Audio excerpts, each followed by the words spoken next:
Hello, fans, friends. Welcome back to Prep Sports Plus by the Southeast Iowa Union. I am Andy Krutzinger.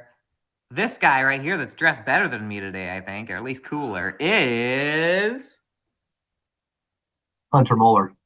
Hunter Moeller. I don't know if I'm dressed for you, man. The way you walked in. I walked in with these sunglasses on. You can't tell I'm wearing glasses under these sunglasses, right? Do I click No. them just right? I don't think you can unless you're really looking at me. I'll tell you what. Feels cool wearing sunglasses. I also had my hair slicked back. You think this is slicked back? This is pushed back. Who are we powered by today, Hunter? We are powered by Fairway Food Store. Oh my gosh, that's who we're always powered by. Every single week, man. Every week. Years. Fairway Food Stores, they said, you know what? We're going to be your title sponsor. We're going to stick with you, and no matter what, your old producer moves to Minnesota, stinking summer happens and there's not as many sports. What other disasters have there been? I don't know. They've been with us the whole way. They stick with us the whole way. We're going to talk a little football, and that feels good to say. That does feel really good to say. It's football season. It is full on football season, and really, if you guys are watching this, by the way, so this is warning. We're pre-recorded today. So if you're watching this, it's Thursday. I'm actually jealous of the people watching this show, Hunter. Do you want to guess why? Why is that? Because the people that are watching this show right now are living in a day where NFL football is going to be on. Oh. We're not, because we're on Tuesday right now.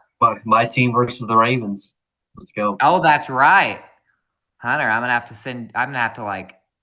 you might have to get the day off on Thursday night. I think it's, well, I can't say that officially, but I'm pretty sure that either that or an early cross-country meet so you can watch the Chiefs. We both watched some pretty good games. We're going to talk this A block. First block, we're going to talk a little bit about the games that Hunter and I were physically at. I guess I should go first, huh, since it's two of our big hitters. Yeah, it was a great game. Mount Pleasant and Fairfield showed down at Fairfield High School at Trojan Stadium on Friday night. Both teams 0-0 coming in, obviously, week one. Fairfield came in riding a 3-game winning streak in the season series. And all three of those games were in opening week the last 3 years. This is the last scheduled week for that year for that to happen. It could happen again next year if they don't get the same district. But Mount Pleasant, for the first time since 2021, 23 games came and went. And the Panthers are finally on the winner's column, Hunter. Yep. What was happening back in 2021 that's of significance? I mean, I was basically just switching over to sports. Oh, yeah, that's right. Hunter was barely even. No, I think I was just starting, basically. I wasn't even in sports yet. In Hunter's tenure of covering football for this company, Mount Pleasant had not notched a win. But on Friday night, in one of the more exciting Mount Pleasant Fairfield games you'll ever see, especially if you like defense, 13-12 in overtime. Let me tell you, Hunter, about almost halfway through this game, I thought it might go into overtime 0-0. It was all defense. Both teams like to run the ball a good amount, so I knew that the clock would tick pretty quickly. Fairfield officially debuted their very run-heavy offense, more like a tight wishbone T formation type running offense. They did a pretty solid job with it. Fairfield moved the ball better than Mount Pleasant in the first half. The Trojans actually scored first. Zandrick Allison punched in the first touchdown of the game with less than 3 minutes left in the second quarter. Mount Pleasant had actually had a chance to score, missed a field goal early on, and there was turnovers and a lot of punts and just a lot of stops on third down. And so Fairfield goes up 6-0. They didn't get the 2-point conversion. Then, because of a bad snap, Trojans get the ball right back, Hunter. We haven't even talked about this unofficially. No. Fairfield has the ball. This is when we knew things were going to get wild. Fairfield has the ball inside the 15 with 45-ish seconds to go because of the bad snap, because Mount Pleasant fumbled the snap. Dre Smithberg picked up the fumble for the Trojans, gave him the ball in the red zone. So Voss Richardson, who's plays quarterback, he was doing, especially up to that point, he was doing a great job of just like on play action, just scrambling around, finding somebody, picking up 4th downs. In fact, on the first touchdown drive, he picked up a 4th down. Finally, Mount Pleasant got to him on kind of a little bit of a blind side. Mr. Keegan Heaton comes out, he got Voss. It was a strip sack. I had a great angle on this play, and so I saw the ball pop out. Strip sack fumble. It was one of those strip sacks where they're both on the ground, so the ball is just straight up loose. Here comes Mount Pleasant's Kellen Cohurst, scoops it up about the time that Kellen is scooping up the ball, maybe even a little before I see a official start to blow his whistle. Do this to call the play dead. So Mount Pleasant did the whole thing where they scooped, they ran all the way back to the touchdown, like 85 yards. And then it was chaos because we know it's a low-scoring game. Mount Pleasant fans are like going crazy. They just tied up the game. Fairfield fans are like, yo, I saw you blow the whistle. I saw you do this with your hands. Play's dead. We still keep the ball. So then after some lengthy discussion, the officials ruled that it was a fumble and a fumble recovery. Kellen Cohurst got credit for the fumble recovery, but no return. So instead of either Mount Pleasant scoring on the play or Fairfield just still having the ball inside the 20, with a chance to go up 2 touchdowns, Mount Pleasant gets the ball in their own territory and basically just runs out the clock. So now we're at halftime, 6-0. Much like the first half, the entire second half went almost completely without any points. Mount Pleasant started moving the ball better. Xander Allison, who was probably the most effective player for either team, had a huge interception inside the 20, brought it all the way back to the 50. And then like 2 plays later, Ramsey Davis had an interception for Mount Pleasant. That was early in the third quarter. So basically stuff like that just kept happening. And Mount Pleasant has the ball with they probably took over the ball with about 6 minutes left. And Panthers converted 3 4th downs to keep the game-tying drive alive. One of them was on a pass interference call in the end zone. Avon Trong got a little loose from Uzmain Sane did a great job covering Avon Trong all night. Avon's super fast. We know that. He's been to state track only 100 times. And he actually was held to no catches, but his best result of the night, he sprung loose, drew a little contact in the end zone. So that was not an automatic first down, which I don't agree with, by the way. I don't like that it's not an automatic first down if you get a pass interference in the end zone and it takes you halfway, but that doesn't get if it's like 4th and 10, and you don't have half the distance, and it turns into like 4th and 3 or whatever. Yeah, that's very interesting. I don't like it either. Is that how they do it in college? I think so. I'm not sure. I can't remember. I feel like pass interference should be automatic first down. But anyway, especially if it's, like you said, especially if it's on the opposite side of the first down. Like, you know what I mean? Yeah, because if you're at the 5 and you're throwing to the end zone, why not just stinking level? What if it's like 4th and goal from the 5?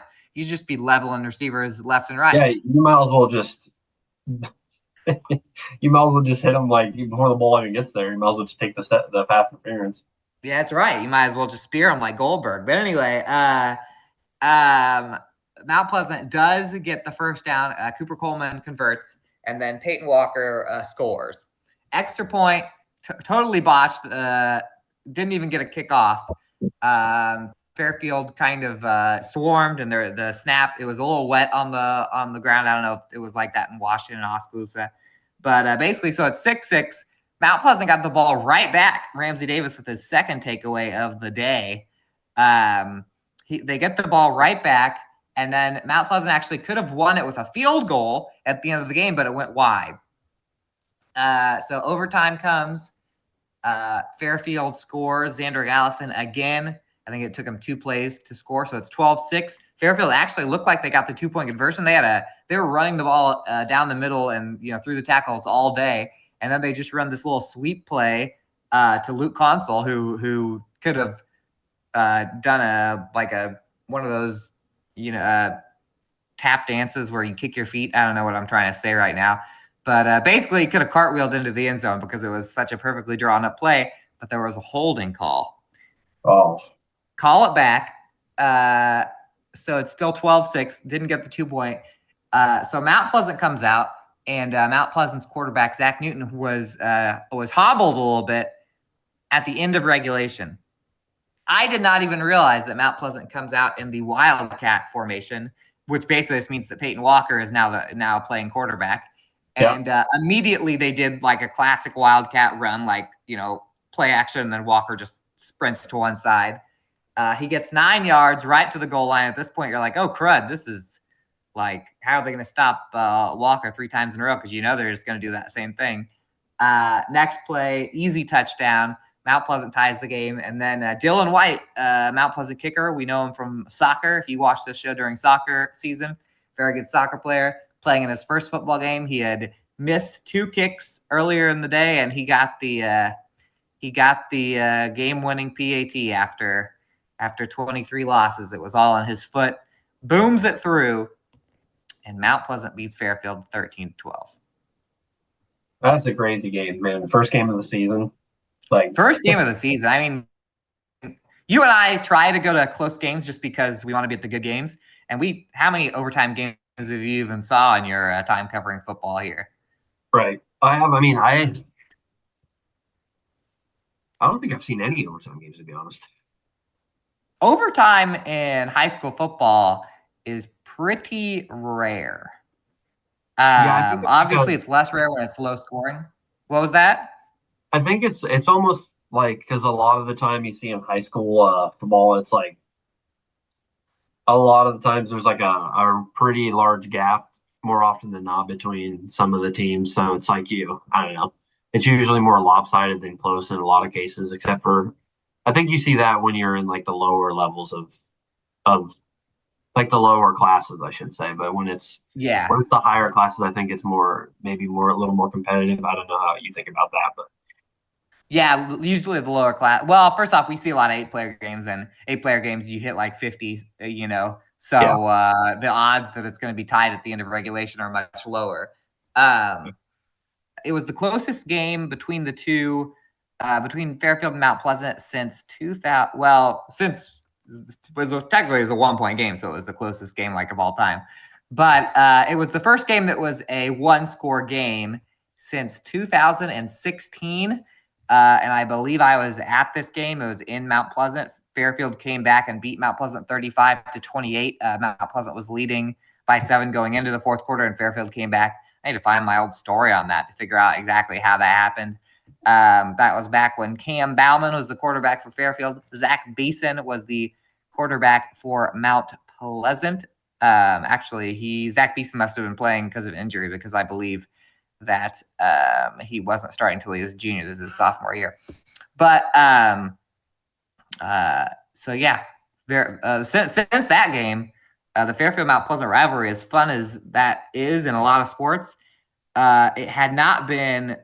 Fairfield beat Mount Pleasant by 9 in 2021. Other than that, it's blowout for 27-0, 42-16, 38-14. Those are some of the scores that this rivalry has seen. So finally, those two teams got to play right down to the wire. So pretty crazy one.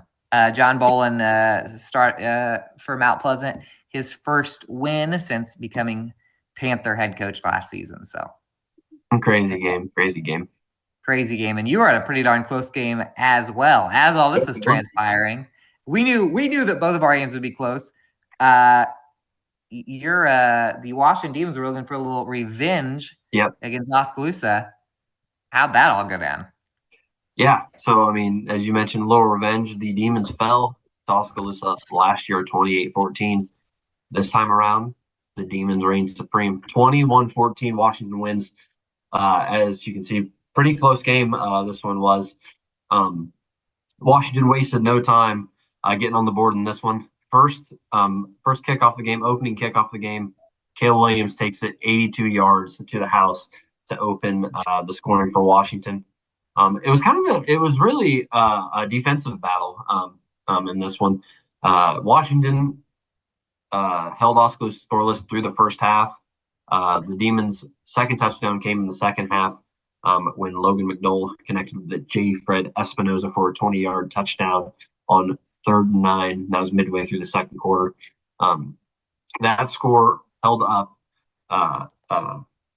through halftime, so it was 14-0 at the half. Their 2-touchdown lead would not last as Oskaloosa kind of blew the door open a little bit there into the second half. On their first drive, the Indians scored after a nice kickoff return, got it to the opposite side of the 50. It took them 5 plays, and they ended up scoring their first touchdown of the game on a 6-yard rush to make it 14-7. The Oskaloosa defense started to kind of click, forced the Demons to punt back-to-back times, and then they tied her up on an 8-yard touchdown catch and run. I can't remember the player, but he kind of made a couple of people miss and was able to sneak into the end zone to tie it up there. But Washington stays poised, and Oskaloosa would never score again after that. On the Demons' ensuing drive, Washington put a 5-play drive together. It ended with Mason Morgan finding the end zone on a little screen pass from McDowell. I don't know. He caught the screen, and he was only probably 1 yard upfield, and then took off 25 yards down the field, split 2 defenders, and took her in, and gave Washington back the lead. And obviously, as you can tell by the final score, that ended up being the game winner. But it was a dramatic finish. On the Indians' next drive, they went 12 plays, and on the final play of that drive, the Oskaloosa running back was sprinting towards the pylon, dove for the pylon, reached out and touched the pylon with the ball. I was on the opposite side of the field, so it was kind of hard to see. But he fumbled the ball while touching, you know the rule, you touch the pylon with the ball, it's an automatic touchdown.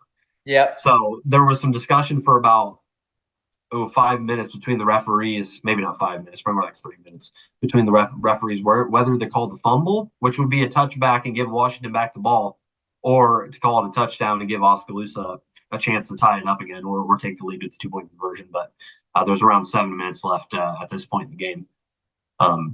After talking about it for a while, they called it a touchback and gave Washington back the ball, and Oskaloosa got nothing out of that. So their sideline was pretty upset. I could hear their coach. Oh, I yelling. bet. I could hear their coach yelling about that. I wonder if there's video of that. Now I kind of want to go watch. I didn't realize that happened. To me, I thought they were going to call it a touchdown for sure, because it looked like he fumbled after he touched the pylon with the ball. But I couldn't really tell because I was on the opposite side of the field. But that's what I thought. That's usually if on those turnovers, we always see it when you watch it on TV. Those are the instant replay plays where they slow it down. You can see it leaving their hands. That feels like something that the Bears do a lot. Bill Belichick, Super Bowl winning, possibly greatest coach of all time. He punishes players for diving at the pylon. Yeah, you get in trouble if you do that. Yep. But wasn't quite over yet. There was a little less than 7 minutes. I said 7 minutes, but there was a little less than 7 minutes to go. Because Washington got the ball back, and obviously they were looking to score. And the Demons were forced to punt again. And then actually on this drive, they had a chance to score. They were down inside the goal line, got stuffed 3 times, elected to kick the field goal. The field goal got blocked, which gave Oskaloosa the ball back with about 90 seconds and another chance to go down the field. But they got in a hurry. They kind of got the hurry up offense going, and then the ball was snapped when the quarterback wasn't ready, and it was kind of a low snap, and it had hit the ground, fumbled. Washington recovered, and sealed the game, the 21-14 win for the Demons. So huge win for them, obviously. And I mean, they had to dig deep late. I mean, stopped Oskaloosa from scoring on a couple of chances, and very well they could have went for two, took the lead there late too. So all around good, all around pretty good game for the Demons. First game of the season. Defense looked really good with a lot of new faces, and then we mentioned the offense. The offense did enough to get the job done, and yeah, I would say for me it was the defensive side of the ball that really showed out in this one. Yeah, Washington defense, especially at Case Field, always seems to be. If there's one consistent in the world, that it might have been a little bit last year, but Washington defense and special teams, they have to have more defensive and special team scores than anyone else that we cover. Yeah. In the past 8-10 years, it seems like. So I'm not surprised that there is a kick return touchdown right off the bat. That's got to feel good. Opening kick of the season. Win for Kelly Williams. I bet he was juiced up. First game at the helm. Obviously, he's been a coach there. He went to school there and stuff like that. So after the game, he was really, felt really good about how they play. Mentioned him playing really well in the first half, and then they kind of slowed down a little bit in the second, but they kind of responded when they needed to, and did what they needed to get the job done. So what more can you ask? And obviously they got a tough matchup this Friday. They're heading to Bracewell Stadium, which isn't an easy place to play. Pretty cool place to play, but it is. But Burlington really took it to Fort Madison last week. I think that one ended up being 35-7 or something like that. So the Greyhounds are going to be pretty tough. I was surprised when I saw that Burlington score. I thought that would be very close. I probably would have picked Fort Madison but based on what I'd heard. But yeah, Burlington's playing Washington. Fort Madison's actually going to Fairfield. Yep. So they'll both be looking for their first win, and then West Burlington. Yep. Against Mount Pleasant. So a lot of our teams. It's the Golden Triangle 3 against the River Valley Bandits of those three schools. We're going to go to commercial, and when we come back, we're going to go through all of our small school football teams, and there were some big games and some wild ones this weekend. So yes, there were. Stick with us. We'll be back.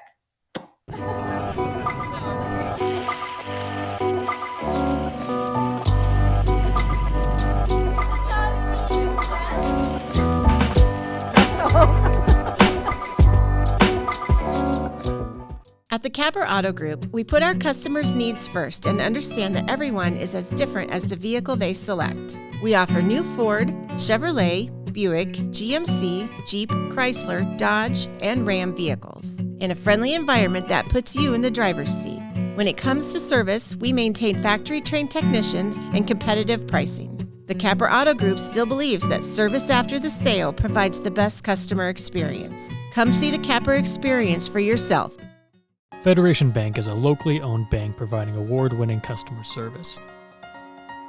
We believe that we are more than just a federation of banks, but a federation of communities, serving Brighton, Richland, Wellman, and Washington, Iowa. Federation Bank's highly skilled staff is here to make sure you are able to accomplish your personal and professional goals, whatever they may be. Federation Bank, your family bank. Introducing Hy-Vee Market Grill, where every meal is a delight. Start your day with our mouthwatering breakfast options and savor flavorful lunches with friends and family. Cap off your day with our delectable dinners. Hy-Vee Market Grill, where every moment is delicious. Washington County Hospital and Clinics, providing quality health care that puts you first. Whether during a hospital stay, seeing a primary care provider for wellness exams or sick visits, minor surgery to a total joint replacement, or recovering from an injury, we're here when you need us. More than you expect for your health care. Washington County Hospital and Clinics. Welcome back to Prep Sports Plus by the South Stallion, powered by Fairway, as well as all the other ads that you're seeing. Boom! Wait, it's right here when we're together. It might be like, I always forget where it's at when we're on Zoom. One of us pointed to it at some point. We're going to talk a little football. We've been talking about football, and that's only 2 games. Guess what? There's like 8 more games to go. And guess what? How many football games have been played up to this point in high school, college, and the NFL? Like 50, 60, 70? A lot. There's like thousands of football games to be played. I know. Let's just Don't soak you just into love that that? reality. Don't you just love that notion, just knowing that there's just tons of football to watch? It's great. Soak it in. Hawkeye Anyway, offense got me going, man, on Saturday. dropped 40 on him. Covered the over under. Yeah. I lost money on the first half spread though. I had him 11.5. Actually ruined my parlay. But second half team looked great. And you know who else looked great as we go through our small school football scores. The Pekin Panthers in the Pekin Cardinal rivalry, and not many games that were this big of blowouts in the Pekin Cardinal rivalry. Pekin 76-0, Hunter. 433 rushing yards and 9 touchdowns for the Panthers. Nolan Glick goes for 141 and 5 touchdowns. Will Adam ran for 111 and 3 touchdowns, also threw for a touchdown. Cardinals, Zach Ludke carried the ball for 19 yards. That led the Cardinal offense. They did not get a lot of. Wow. The Pekin defense allowed the exact same amount of passing yards as balls that they intercepted. 2. Wow. Pekin, we've had like a couple of preview shows last week. We keep talking about Pekin this year. They have to be, as far as like the ones that we're hyped up for, just because it's a team that's been on the rise. Pekin's going to be really good. Yep. Pekin is going to be really good. That's going to be an awesome class to watch this year with Lisbon, Pekin, and Columbus. I agree.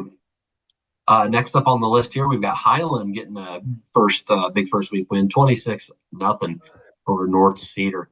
The Huskies now won 3 straight games dating back to last year after a shutout win after their shutout win over North Cedar here. Sage Hartley Norman, who's has been part of. I mean, we've been seeing his name 3 years now. Yep. Going into the role, still leading the offense. Ran for 91 yards and 2 touchdowns. Jose Ramirez went for 82 yards and a touchdown. And freshman Liam Roberts caught a 51-yard touchdown pass from Hartley Norman. And the Highland defense also had 3 takeaways in the win, 2 interceptions and fumble recovery. So, for a Highland team that's been pretty young in the past and lost a really solid senior class 2 years ago. Yeah, a few years ago, and it took them a little while to get back on their feet from that. They're looking new and improved. Well, not new and improved, just older and improved here. So big first week win for Highland. 3 in a row. How about this? A team that the casuals out there would probably say there's no way Winfield Mount Union's going to be any good this year after all they lost last year going to the Dome. Wrong. 40-28 win over Central City, a real good Central City team that is now 0-2 against the Henry County teams because Waco beat them last week.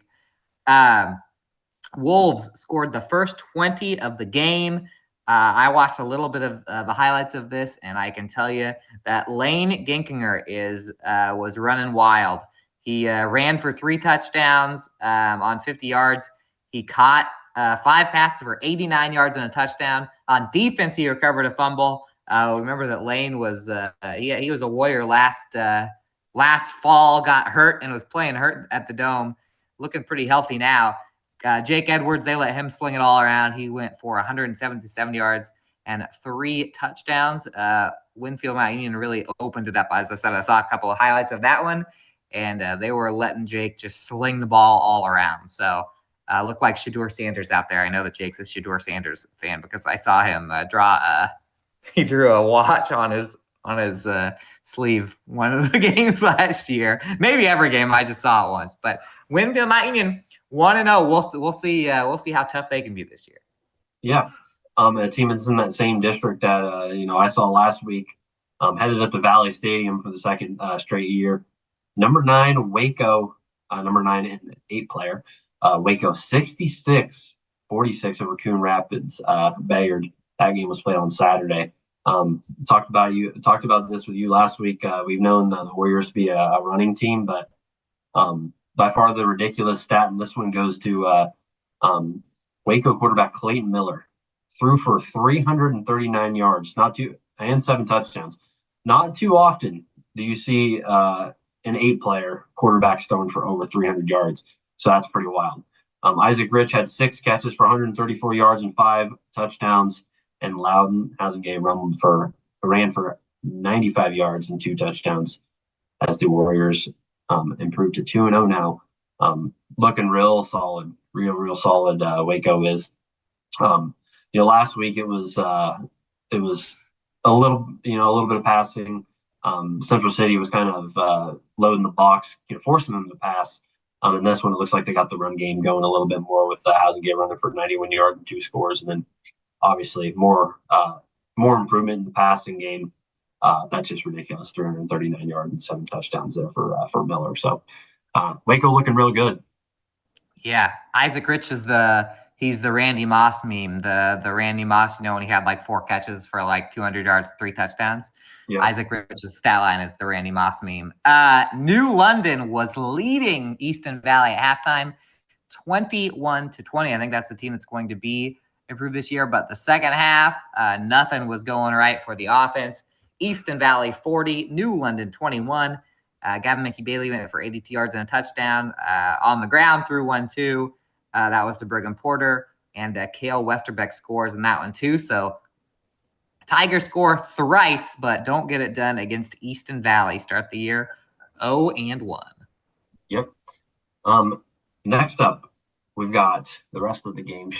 Well, never mind. That was the start of it. I was going to say the rest of our teams are suffering losses, but that was the start of the team. Our teams will suffer losses. But Mediapolis, second straight season, gets the better of Columbus, 42-19. Obviously, Mediapolis, really solid team. Columbus lost some great talent over there, but still a lot of returning talent. Looking forward to what they're going to do in their Class A district. But they just couldn't get things going against the Bulldogs. Rushed for 128 yards and 1 touchdown on the ground. That came from Riley Calberg. Tyson Calberg also scored twice. Caught a couple passes from Trevor Phillips for 108 yards receiving. But Mediapolis just too much in the end. So Columbus opens the season with a loss. A lot like last year, but they finished strong, and we're looking forward to seeing what Columbus can do this season. Yes, for sure. How about Van Buren County? They were down in Donaldson to play Central Lee, and another defensive battle in that part of the state. It was 13-0 at one point for Central Lee, ends up 13-8. Van Buren County scored with 2:36 to go. A touchdown catch by Joseph Debner. And for any Joseph Debner fans out there, there's a picture of that touchdown catch in the newspaper. Nice picture by Doug Brenneman. And I accidentally took credit because I just realized that I forgot to put Doug's name in that picture. But I'm going to do it online right now. I was going to say, I saw that and I was like, I didn't know you were in Donaldson. Yeah, Andy, get over there. Wow, Andy went all the way to Donaldson just for that touch. He knew there was going to be a touchdown. My bad on that. I'm going to fix that. Obviously, it was an emotional week for Van Buren and Fairfield losing a current teammate for Van Buren, former one, and Rob Adams. Tragically, the weekend before, a good defensive effort from the Warriors. Almost beat them. Centrally took a safety after they were down when Van Buren County scored to make it 13-6, then stuffed Central Lee. So Central Lee's like, whatever, I'm just going to take a safety and punt it further down the field. And Warriors could not get the game winner in that one. So Warriors start 0-1. Yep. And next up, probably this would have like game of the week implications from our end with just the rankings of the teams and whatnot. But number 4 in Class 1A, Wilton, takes on number 8, Class 2A, Mid-Prairie, our team. But Wilton gets the better of the Golden Hawks in this one, 19-14, real close game. huge game for Mid-Prairie early on, taking on a pretty high top 5 ranked opponent in Class 1, obviously class below, but nevertheless, as they just fell just short. Wilton scored the only 12 points in the second half to pull out that victory. So obviously you can see it was a close one down the stretch. Just the second half made the difference in that one. Brady Weber, who we talked about, is going to be a great quarterback for Mid-Prairie. Threw for 195 yards and a touchdown. Hudson Ehrenfeld, who we also said is going to have a huge season probably, caught 4 passes for 97 yards and a touchdown, and he also found the end zone on the ground. So tough loss for Mid-Prairie. A lot of football yet to be played. So still looking forward to the Golden Hawks. Going to be probably back in the rankings before we know it. Yes, well, yes. They could probably still be in the rankings after this one with Wilton being so highly ranked there. But yeah, we don't know about both Mid-Prairie and Waco by the time this. You people that are watching this show, though, check out SoutheastIowaUnion.com, because the new rankings will be out, and then you can check out where everyone is. Yes, and then speaking of playing ranked teams, Sigourney Keota, as good as Sigourney Keota football is, and as tough as the state pit is, pretty tough when you're playing one of the state favorites. And the third-ranked team in Class 2A, PCM, goes into Class 1A's Sigourney Keota and puts it on them 54-14. PCM is for real. And then some. Isaac Bruns led the SK offense, went for 84 yards and a touchdown. Brady Clark went for 53 yards, but tough first opponent for Sigourney Keota and PCM over SK. Those were our two kind of marquee matchups. Sigourney Keota was getting votes in the Class 1A poll. Couldn't get it done over the PCM is one of those teams that had their younger guys at their quarterback and their running back last year. I think the running back rushed for dang near 2,000 yards last season. He was like a sophomore then, I think. So PCM basically returned to everybody. And because I think this game last year was like 23-21. I think PCM might have won 23-21 or something. Yeah, it was super close over there in Prairie City, Monroe. Just shows you what returning a lot of your talent, a lot of players that are familiar with what it takes, what a difference a season can make. Yes, for sure. And that's it for our small school scores. When we come back, we're going to talk a little bit about next week's game, and we'll give you a little peek on volleyball and cross country, which is just starting up. So Stick with us. We got more sports. Prep Sports Plus. Attention Hy-Vee shoppers, introducing Hy-Vee Perks, your ticket to exclusive savings and rewards. Access exclusive perks, prices, earn gas discounts, and unlock special deals. All this for free. Join Hy-Vee Perks today and start saving.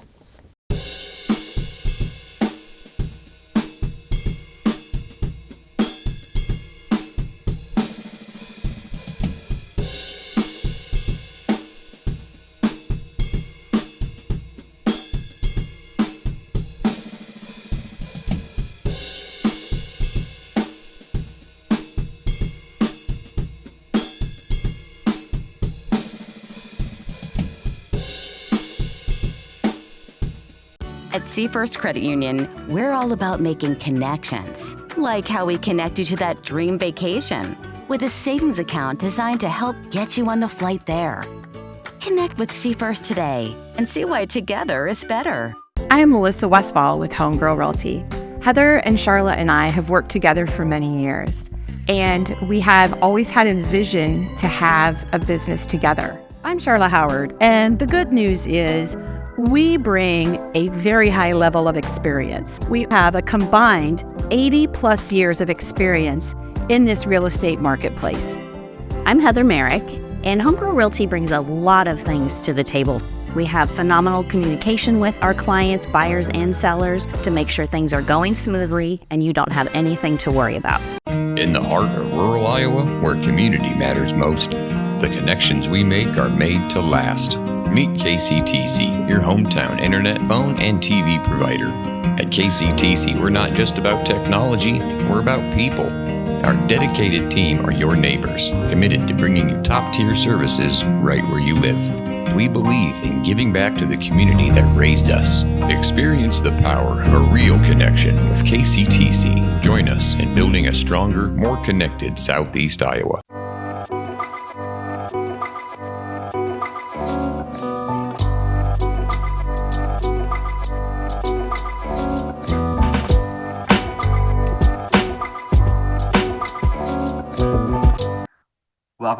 Welcome back to Prep Sports Plus.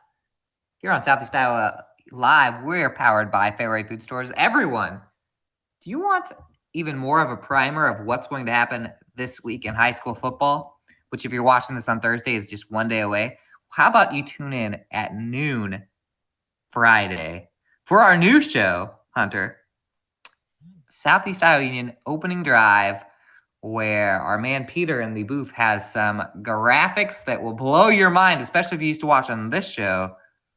Just imagine the score of the score of one of our games right here. Boom. And then I talk about another game. Boom. That switches. We're like stinking ESPN over here, except better. Stolen Valor. Their tickers are Stolen Valor on us. That's coming out at noon. That'll give you a little primer on the week ahead in high school football. Hunter seems to be frozen. You seem to be there he is. Behind. Oh, okay. We're chirping out over here. ESPN heard us chirping, and they're sending their stinking hackers over to our network trying to shut us down because they're afraid of competition. Let's jump into some cross country. Hunter, you got to see one of our most exciting fall sports teams. Now, you didn't get to see them. I didn't see them. Write about them. Yep. It's hard to see them. If you blink, you don't see them. Washington cross country. Tell me how they did this weekend. Yeah, both the boys, the Demon boys and girls, kicked off their season up in Anamosa. It's pretty good teams there. The girls placed second, the boys fifth in the Anamosa meet. The Washington girls finished with 60 points for the runner-up spot solo and took the title with 55 points, so pretty close finish there. On the boys' side, the Demons post 103 points for the fifth position. Iris Dahl led the girls with a time of 21:15. Lauren Horak 22:21:60, followed by Quincy Griffiths, who had a 23:18. I feel like I need to double check on this because I feel like I forgot to put Kendall Hendrickson's name in here. Yeah, so Kendall Hendrickson had a 22:38:50 after Lauren. I need to add that in. I thought I did add that in, but I must have changed something, actually messed that up. But we're both calling audibles in the middle of the show. I know, I love it. Quincy Griffiths 23:18:10, Emma Horak 23:50, Olivia Anderson 24:11, Angeline Anderson 24:38:60. Isabella Lujan 24:38:60. On the boys' side, Tyler Alderton leads the way with the 18:01.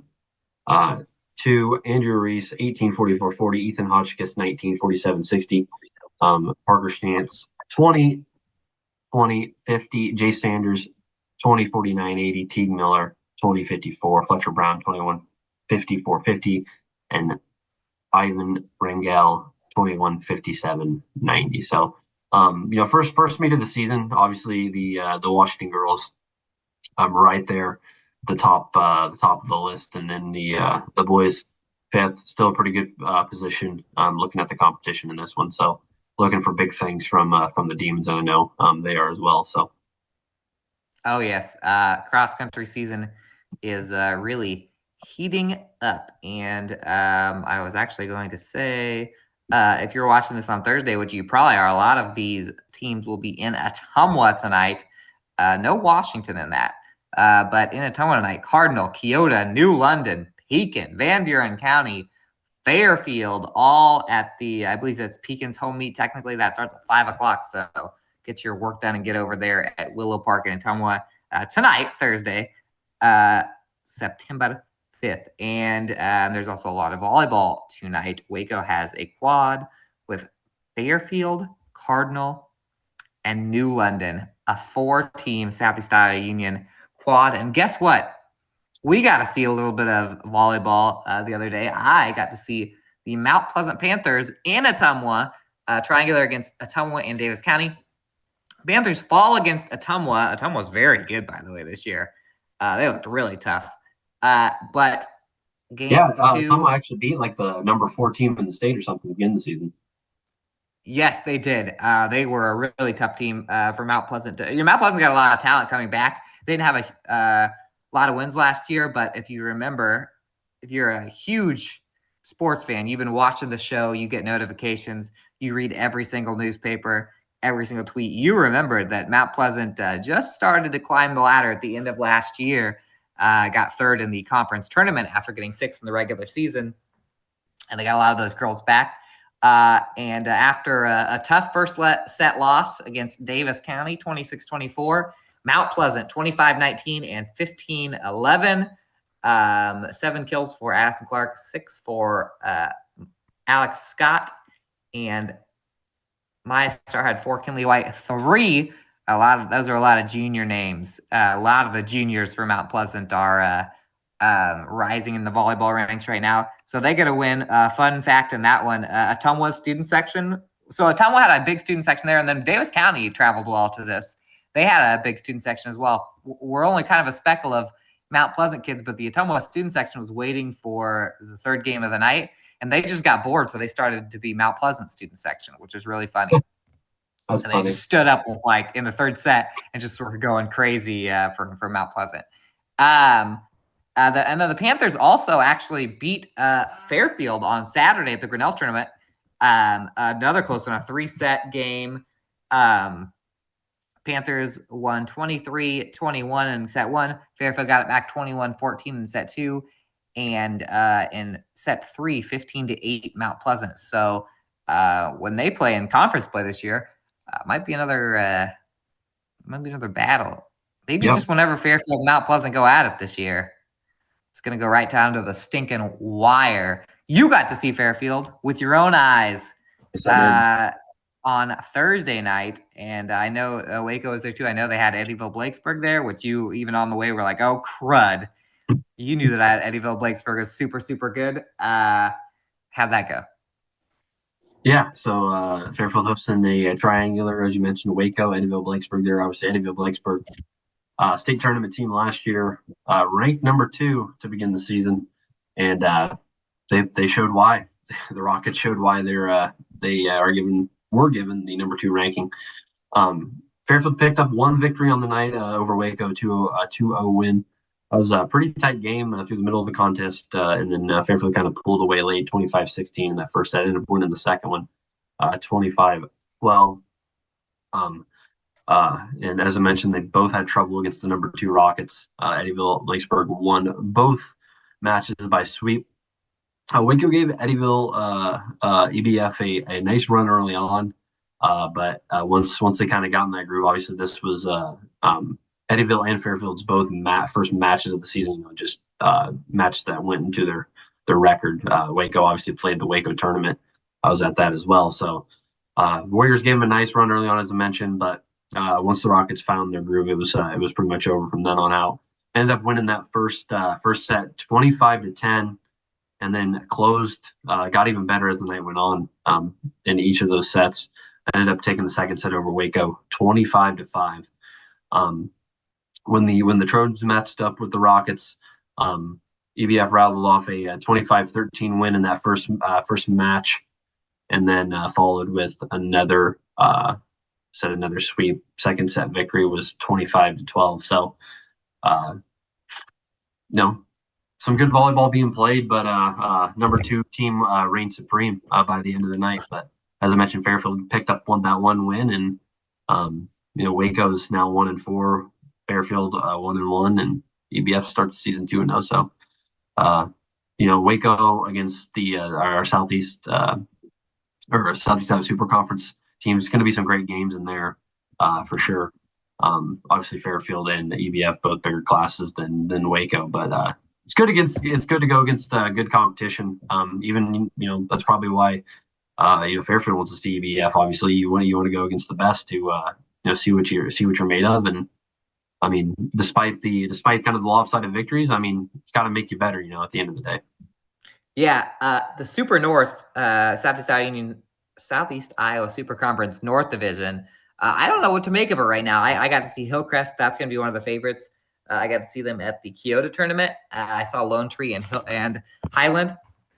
Also, Hillcrest won that. I think they should be favored over those two schools, but Highland beat them in the first set. Lone Tree made it to the championship in that. So when I just think about it, Waco, Winfield, I don't know how down Wapello will be, but I feel like that's going to be a royal rumble of teams this year. I feel like the gap has closed a little bit on the Super North, so we'll see how much damage Waco can do. And by the way, speaking of volleyball, some of you are probably watching right now saying, "Oh wow, show comes out on Thursday. There was some big SEC volleyball on Tuesday. They don't even care about the SEC. They don't even care about Fairfield, Mount Pleasant, Washington volleyball. Day one of the SEC. Wrong. We're just taping early this week. No longer. So from now on the show, we'll have the results of Tuesday's SEC volleyball games. Hunter and I will be there tonight. If you're watching the show, you already know what happens. Yeah. They're from the future. Oh my gosh. We have no idea what's happening. We have no clue. But if you have a time machine, bump that baby back a couple days and see us at the volleyball games tonight. We'll be in Mount Pleasant for sure. We still haven't decided whether we're going to Fairfield Fort Madison for Washington or Burlington for Fairfield. But I haven't volleyball. I just don't. Besides the fact that I know Washington's going to be good, it's and Mid Prairie is going to be good. It's don't know what to think this year. No, we're going to take it as it goes and see what happens. We're going to be there, yeah, and I don't think we're going to see a lot of sweeps this year. We'll be there. We'll be there. We will. We will be there as long as we're not pulled over on the side of the road or mugged on our way in. Right. And we will be there for you every single week this fall with a little Southeast Iowa Sports Plus. A reminder to watch Opening Drive noon Friday. That's tomorrow if you're watching this on Thursday. And that's it for us, Hunter. Yeah, that's it for us. Come say hi to us. Yeah, we got bored. People are like, oh, I didn't want to bother you while you're working. Like, dude, bother us. I'm taking pictures and writing down what happens in the game. We're good. Yeah. Yeah. When will we see him, Hunter? We'll see him next week. Yeah, we will.